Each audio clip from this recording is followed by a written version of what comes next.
Does it seem like no one in your family really sees you or gets who you are? Does it feel like your partner doesn't acknowledge you for all that you do at home?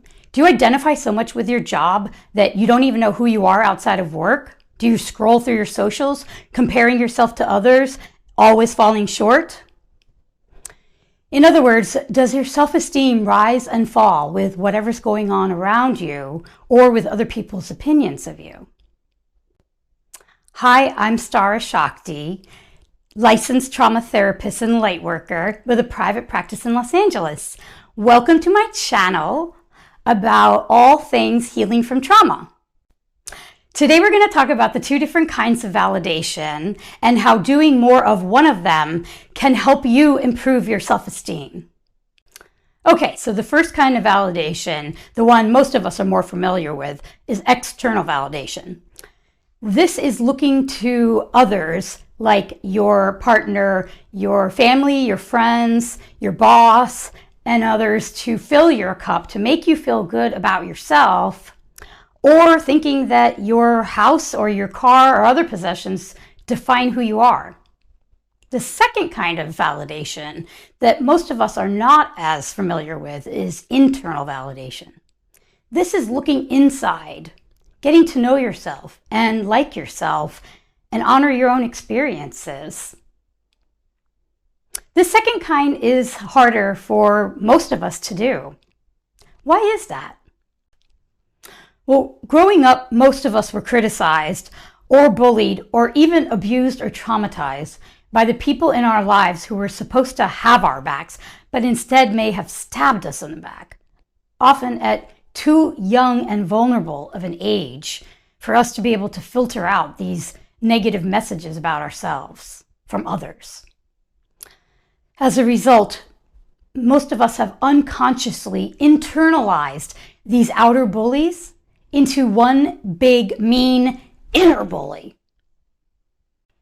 By the time we're adults, most of us have so deeply internalized these self-limiting beliefs about ourselves that we've forgotten where they came from in the first place and have believed these lies as the truth of who we are. This is why we can be our own worst enemy or our own BFF. How can we learn how to do both, internally validate ourselves and improve our self-esteem?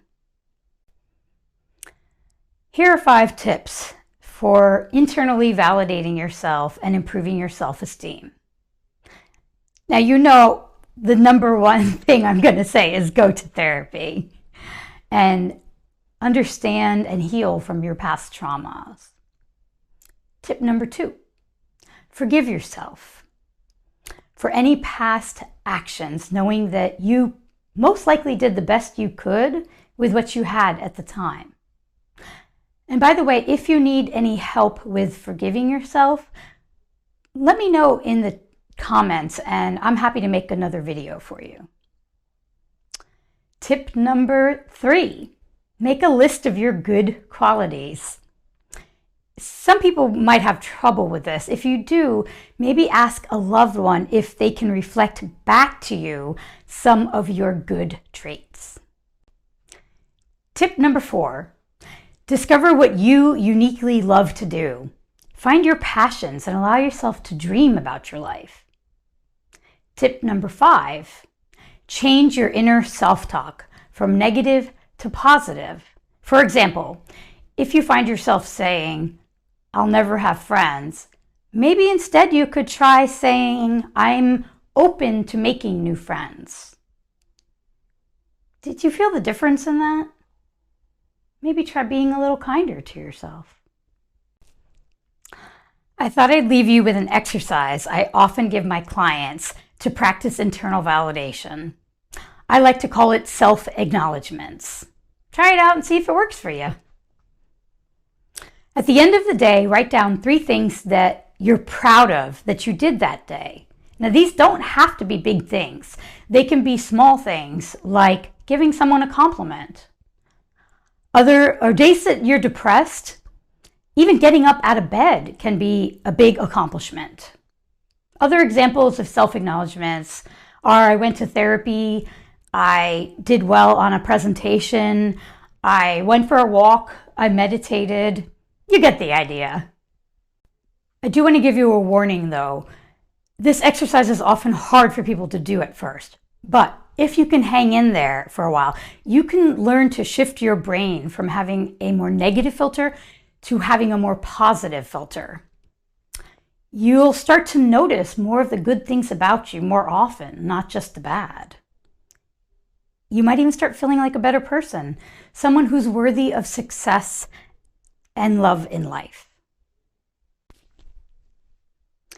See, there's this thing called neuroplasticity, which is the ability of the brain to change and adapt to continue to form new pathways and connections into adulthood. But what does this mean for us practically speaking?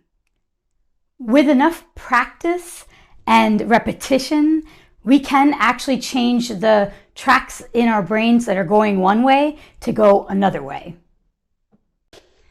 If you like this video, please be sure to like, comment, and subscribe. Share it with your friends and on your socials. And remember, whatever you do, there's always hope for healing.